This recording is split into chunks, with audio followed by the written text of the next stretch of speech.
Kalau satu saja menjadi hukuman kepada si pembunuh, itu sudah merupakan satu perkara yang dahsyat. Kalau dapat jahanam saja, justru pertanyaannya adalah apa? Ketika si pembunuh ini masih ada dan mereka masih memiliki nurani, maka dia hidupnya tidak akan tenang. Mereka akan dihinggapi sebuah dosa.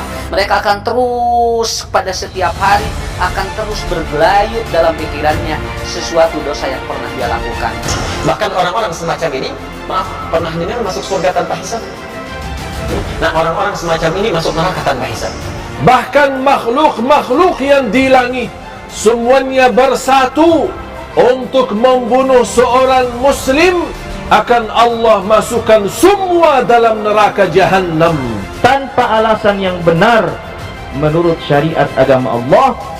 Maka itu seolah-olah dia membunuh seluruh manusia yang ada di bumi ini. Bagaimana kalau anakmu yang dibunuh orang? Bagaimana kalau bapakmu yang dibunuh? yang sekarang pembunuhan dengan sengaja. Wa may yaqtul mu'minan muta'ammidan, siapa orang yang membunuh seorang yang beriman dengan sengaja, fajazauhu jahannam, balasannya neraka jahannam, khalidan fiha, kekal di dalamnya, wa ghadiballahu alaihi, Allah murka kepadanya, wa la'anahu, Allah laknat kepadanya, wa a'adda lahu adzaban azima, Allah sediakan untuknya azab yang besar. Satu nyawa dibunuh dengan sengaja,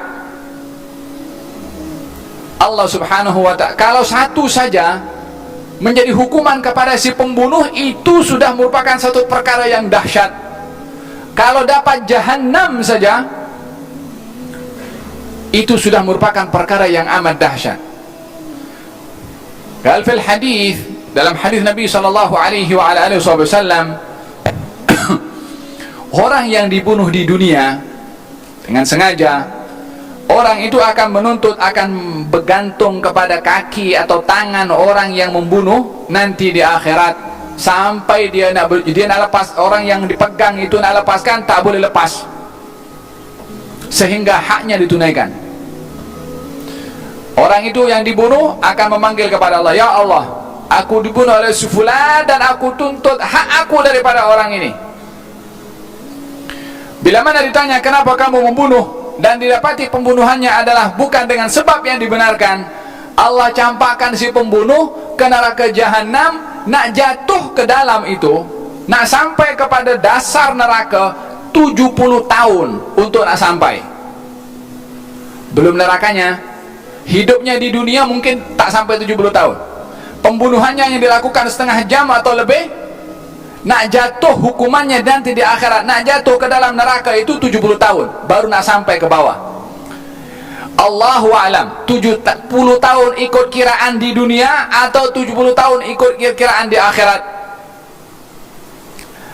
Kiraan di akhirat satu hari umpama 1000 tahun. Allahu alam maksud Nabi yang mana satu, tapi 70 tahun nak memberitahukan dahsyatnya, bahayanya daripada orang membunuh kepada orang yang beriman.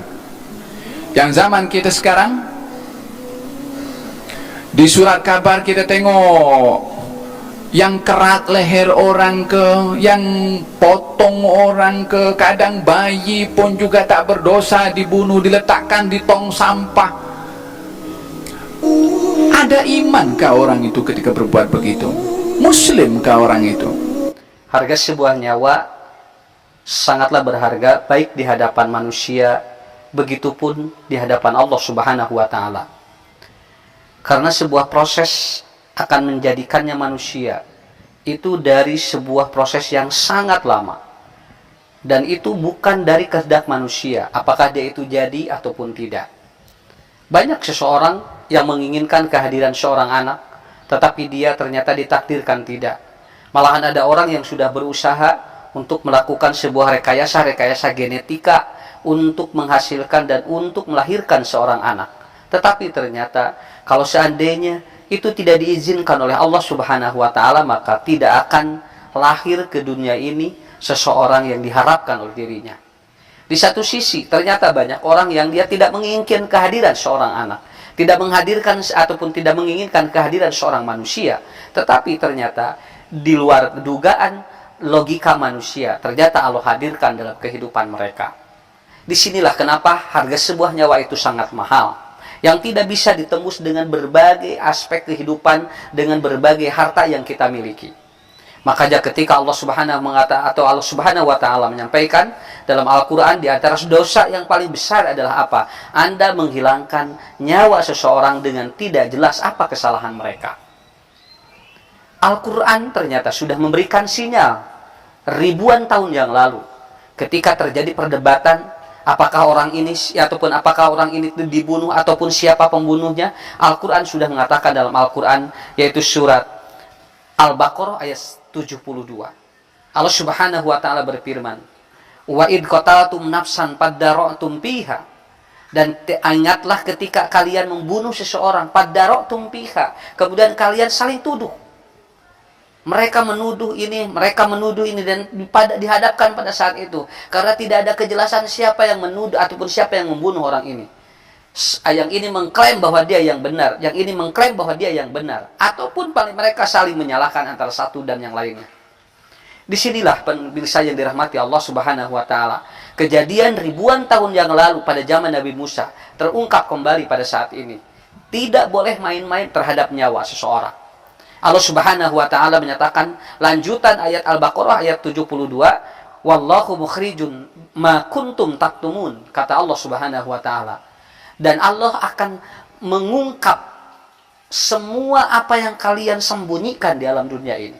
Semua akan diungkapkan oleh Allah Subhanahu wa Ta'ala. Ketika Anda mengelak, ketika Anda menutupi, maka itu adalah sebuah hal yang mudah bagi Allah Subhanahu wa Ta'ala. Pemirsa yang dirahmati Allah Subhanahu wa Ta'ala, orang yang terbunuh, mereka itu tanpa dosa yang jelas, mereka sudah tenang di hadapan Allah. Mereka sedang nyaman di hadapan Allah. Mereka sudah tidak memikirkan lagi apa yang tidak perlu ada yang ditakutkan dalam kehidupannya. Maka disinilah yang harus menjadi catatannya. Keluarga yang ditinggalkannya apabila ridho dan bersabar, itu pun sudah mendapatkan ketenangan yang luar biasa. Justru pertanyaannya adalah apa? Ketika si pembunuh ini masih ada dan mereka masih memiliki nurani, maka dia hidupnya tidak akan tenang. Mereka akan dihinggapi sebuah dosa. Mereka akan terus pada setiap hari akan terus bergelayut dalam pikirannya sesuatu dosa yang pernah dia lakukan. Kecuali kalau nuraninya sudah tertutup, nuraninya sudah hitam, nuraninya sudah kelam, maka dia tidak merasa berdosa, tetapi akan ada hukum alam yang akan terjadi kepada dirinya. Yaitu apa hukum alamnya? Ketika dia sudah menghabiskan, ketika seseorang sudah mengambil nyawa seseorang tanpa alasan yang jelas, maka hukum alam akan berganti. Apa yang terjadi? Satu akan terjadi kepada dirinya apabila dia tidak bertobat dan dia tidak meminta maaf kepada pelaku ataupun kepada objek yang menjadi korban. Maka di dalam konteks Al-Quran sudah dijelaskan, orang ini kemudian kalau tidak dirinya, maka di antara keluarganya pun akan mengalami hal yang sama. Untuk itu Allah Subhanahu wa Ta'ala simpel memberikan sebuah ilustrasi yang sangat hebat di dalam Quran. Wallahu mukhrijun bima kuntum taktumun. Allah akan mengungkap apa yang kalian sembunyikan di alam dunia ini. Semua akan diungkap oleh Allah. Dan kalimat kharaja, kalimat makhraj atau mukhrijun, ini ternyata para ahli tafsir, sebagaimana yang dikatakan oleh Imam Al-Maududi, Imam At-Tabari mengatakan tidak perlu menunggu nanti di akhirat, di dunia pun akan diperlihatkan oleh Allah Subhanahu wa Ta'ala. Jadi berhati-hatilah dengan nyawa seseorang, karena Anda melenyapkan satu nyawa itu sama dengan Anda betul-betul berdosa, karena Anda sudah memutus rantai proses kehidupan manusia yang sudah digariskan oleh Allah Subhanahu wa Ta'ala. Dengan demikian, maka pemirsa yang dirahmati Allah, hidup kita harus teratur, hidup kita harus mendapat atau harus dibimbing, dan hidup kita betul-betul harus menjadi sebuah pedoman bagi orang lain. Anda dimanapun berada, kita pun dimanapun berada, ketika satu nyawa Anda hilangkan, maka hidup Anda tidak akan tenang. Pada saat Anda merasa tenang karena nurani Anda tertutup, maka bersiap-siaplah, hukum alam akan terjadi kepada diri Anda.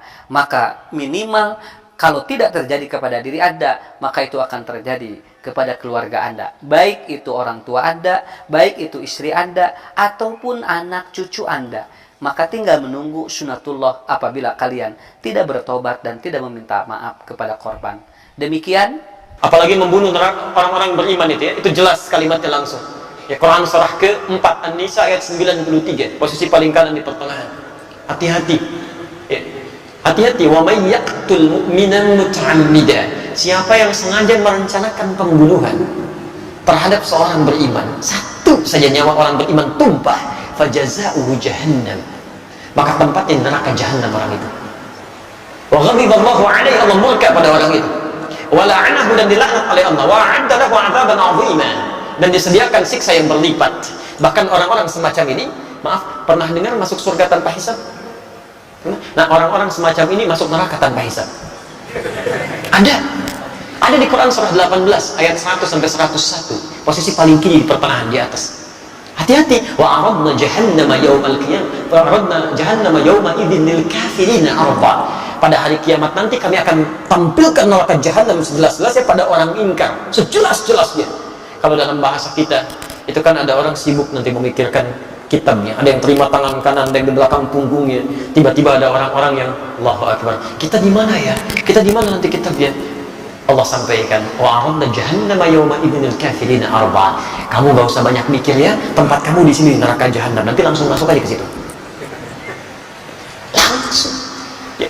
Dan bukan cuma kafirin saja, karena ayat 101-nya menunjukkan orang-orang yang diberikan penglihatan gak mau lihat dia, diberikan pendengaran gak mau mendengar yang baik-baik. Alladzina kanat a'yunuhum fi ghita'in 'an dzikri wa kanu la yastati'una as-sam'a. Bahkan di antara mereka ada orang yang munafik, tahu ayat-ayat Allah tapi diingkari isinya dan melakukan maksiat dengan paham ayat-ayatnya. Itu masuk neraka duluan dibandingkan orang kafir. Quran surah ke-4 ayat 140, posisi paling kiri sebelah bawah di pojok. Hati-hati. Waqad nazzala 'alaikum fil kitab an idza sami'tum ayati llahi yughfar biha wa yustahza'u biha fala taqudu ma'hum hatta yakhudu fi haditsin ghairi innakum idzan mithluhum. Ujungnya, innallaha jami'ul munafiqina wal kafirina fi jahannam jami'a. Allah akan angkat, ambil orang munafik duluan masuk ke dalam neraka jahannam, baru orang kafir. Ya. Maka saya terus terang sampai tadi pagi saya sampaikan, sulit bagi saya untuk menerima. Jangankan pakai akal, ke telinga aja nggak masuk. Ada orang mengatakan ingin memerangi teroris di Aleppo sana, tapi yang ditembak anak-anak kecil, yang dibom bayi-bayi, gitu kan? Ada perempuan-perempuan yang direnggut kehormatannya, ada orang tua yang dilecehkan kehidupannya, taruhannya dengan nyawanya, gitu. Antum masih enak sekarang, sholatnya nyaman di masjid. Orang-orang sana jangankan masjidnya, mau keluar saja nyawa taruhannya. Tapi yang ditembak itu anak-anak kecil, yang bahkan Nabi pun melarangnya. Bagaimana Anda bisa mengatakan memerangi sesuatu karena jihad, tapi yang dihancurkan itu adalah sesuatu yang dilarang Nabi? Ada yang salah di situ. Kalau orang paham sampai dengan ayat ini saja, mustahil dia bisa melukai saudaranya. Demi Allah saya katakan mustahil, mustahil. Termasuk di kita. Ya. Jadi nggak bisa. Ini masjidnya al-jihad. Ya. Wah, ini sekarang ada banyak dikumandangkan jihad, tapi dengan cara yang tidak benar, gitu ya. Allahu a'lam. Kalau benar mempraktekkan, kita luruskan ya cara yang dilakukan. Tapi kalau ada isu-isu yang ditampilkan, kita pun benarkan caranya. Jihad itu bukan tembak orang, bukan lukai orang. Jihad itu membela izzah Islam saat memang keadaannya terancam, untuk dibela dan ditegakkan. Itu jihad namanya. Ya. Antum diambil mobilnya, antum pertahankan, masa mau diambil imannya diam saja? Aji jihad itu di situ. Kalau ada yang melukai, kita pertahankan. Ada yang mempersoalkan, kita pertahankan. Dan kalau orang mempersoalkan dengan ilmu, kita balas dengan ilmu. Jihad pengetahuan. Kalau melukai fisik, kita pertahankan dengan fisik. Saya pernah di Lampung ditanya itu, Ustaz, apakah bom di jalan Tamrin termasuk jihad fisabilillah? Saya bilang, Pak, setahu saya jihad fisabilillah itu jihad di jalan Allah, bukan di jalan Tamrin. Ada kaidah di situ, nggak bisa. Sekarang kan cukup ramai gitu ya, muncul ini, muncul itu. Kemarin ada bom Panci, ya luar biasa. Pelakunya ibu-ibu, konon kabarnya demikian. Tapi memang luar biasa itu tuh. Amerika punya bom 7,2 ton, radiusnya 150 meter. Rusia punya bom 8,2 ton, daya jangkaunya 300 meter. Bom Panci 3 kilo, 300 meter gitu. Ini siapa orang ini? Ya, orang mana sebetulnya gitu kan? Kalau salah, itu pemahamannya harus diluruskan, kan? Kalau isu-isu berkembang, ya kita doakan supaya lebih baik lagi, ya. Tidak ada alasan pun dalam syariah Islam untuk menghalalkan pembunuhan, apalagi yang dibunuh orang-orang yang sudah berkata asyhadu an la ilaha illallah wa asyhadu anna Muhammadar Rasulullah. Rasulullah sallallahu alaihi wasallam mengingatkan kita lebih baik bagi Allah kehancuran Al-Ka'bah, batunya satu demi satu, itu lebih ringan diterima Allah daripada tumbahan darah seorang muslim. Bahkan di hadis yang lain, kalau ada manusia semua yang di bumi, bahkan makhluk-makhluk yang di langit, semuanya bersatu untuk membunuh seorang muslim, akan Allah masukkan semua dalam neraka Jahannam. Begitu luar biasa mulianya darahnya orang muslim. Ancaman Allah Subhanahu wa taala kepada orang-orang yang sengaja membunuh seorang muslim dan atau mendatangkan mudarat, menimpakan bahaya kepadanya. Ma'asyiral muslimin yang dirahmati Allah Subhanahu wa taala, nyawa adalah merupakan karunia Allah Subhanahu wa taala yang sangat amat berharga. Karunia ini ma'asyiral muslimin wajib untuk dipelihara, dilindungi dan dijaga di dalam syariat agama kita. Dan ketahuilah bahwa tidak ada agama, tidak ada syariat, tidak ada undang-undang dan peraturan yang melindungi, menjaga dan melestarikan kehidupan nyawa sebaik daripada agama Islam, sesempurna daripada syariat dan perundang-undangan aturan yang terdapat dalam agama Islam. Begitu istimewanya ma'asyiral muslimin, begitu bernilainya ma'asyiral muslimin nyawa dalam pandangan syariat agama Islam, sehingga menghilangkan satu nyawa saja itu dianggap ma'asyiral muslimin seperti membunuh seluruh manusia yang ada di bumi. Dalam surah Al-Maidah ayat yang ke-32, Allah Subhanahu wa taala berfirman, "Wa min ajli dzalika katabna 'ala bani Israila annahu man qatala nafsan bighairi nafsin aw fasadin fil ard faka'annama qatala an-nasa jami'a." Demikianlah kata Allah, kami telah menetapkan kepada Bani Israel.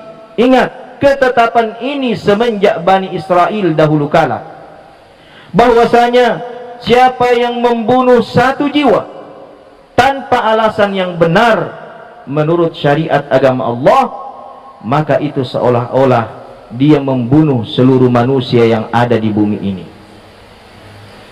Begitu berharga dan bernilainya nyawa ma'asyiral muslimin dalam pandangan syariat Islam. Wa man ahyaha faka'annama ahyan nasa jami'a. Dan barang siapa yang berupaya melindungi, menjaga kehidupan satu nyawa, maka itu sama saja dia telah melindungi kehidupan seluruh nyawa manusia yang ada di muka bumi ini. Ma'asyiral muslimin yang dirahmati Allah Subhanahu wa taala, jangankan pembunuhan, menimpakan mudarat, menimpakan kesusahan kepada seorang muslim, dampak hukumannya dan ancamannya sangat amat keras. Nabi kita Muhammad sallallahu alaihi wasallam bersabda dalam hadis yang sangat masyhur, hadis yang pada akhirnya menjadi kaidah yang sangat amat penting dalam agama kita, yang diriwayatkan dari sahabat Abi Sa'id Al-Khudri radhiyallahu taala anhu. Rasulullah bersabda, la darara wa la dirar, wa man darra darrahu Allah, wa man syaqqa syaqqa Allahu alaihi. Tidak boleh mendatangkan mudarat, kesulitan, bahaya, sengaja atau tidak disengaja. Dan barang siapa yang sengaja menimpakan kesulitan kepada orang lain, maka Allah akan menimpakan kesulitan kepadanya. Dan barang siapa yang menyusahkan orang lain, maka Allah pun akan membalas orang itu dengan menimpakan kesusahan pada dirinya. Wan nafsu bin nafsi, nyawa dibalas nyawa. Apa itu? Orang yang membunuh. Man qatala nafsan bighairi nafsin faka'annama qatala an-nasa jami'a. Siapa yang membunuh satu orang, maka dia seakan-akan sudah membunuh semua orang. Begitulah Islam memandang. Hadhihi ummatukum ummatan wahidah. Ini umat yang satu. Banyak orang menganggap hukuman mati ini tidak manusiawi, karena kata dia menghilangkan nyawa. Yang dilihatnya orang yang dihukum mati, dia tidak berpikir bagaimana menjadi korban dari si pelaku ini. Bagaimana perasaan? Kamu ngomong atas nama HAM, human right, hak asasi manusia. Itu kan karena engkau membela orang. Bagaimana kalau anakmu yang dibunuh orang? Bagaimana kalau bapakmu yang dibunuh orang? Apakah sama ucapanmu ketika menjadi pembela terdakwa tertuduh dengan menjadi orang yang korban? Maka tentu tak sama. Oleh sebab itu Islam ini tidak ikut perasaan. Karena kalau ikut perasaan, like and dislike, suka dan tak suka. Kalau sudah suka, semua orang baik walaupun salah. Kalau sudah benci, semua orang salah walaupun benar. Maka Islam memberikan patokan, dia boleh benar, bisa jadi salah. Nah, dalam hal ini kemana kita kembali? Fa in tanaza'tum fi syai'in, kalau kau bersilang pendapat dalam satu masalah, yang ini mengatakan mesti hukum mati karena sakit hati, yang ini mengatakan jangan hukum mati karena dia juga manusia, balik ke hukum Allah Subhanahu wa taala. Fa in tanaza'tum fi syai'in, kalau kalian bersilang pendapat dalam satu masalah, farudduhu ila Allah, balikkan kepada hukum Allah. Tengok Al-Quran. Wa ila Rasul, balikkan kepada Rasul. Lihat sunnah Nabi Muhammad sallallahu alaihi wasallam. Nih sunnah yang kita kaji malam ini. An-nafsu bin nafsi, bunuh balas bunuh.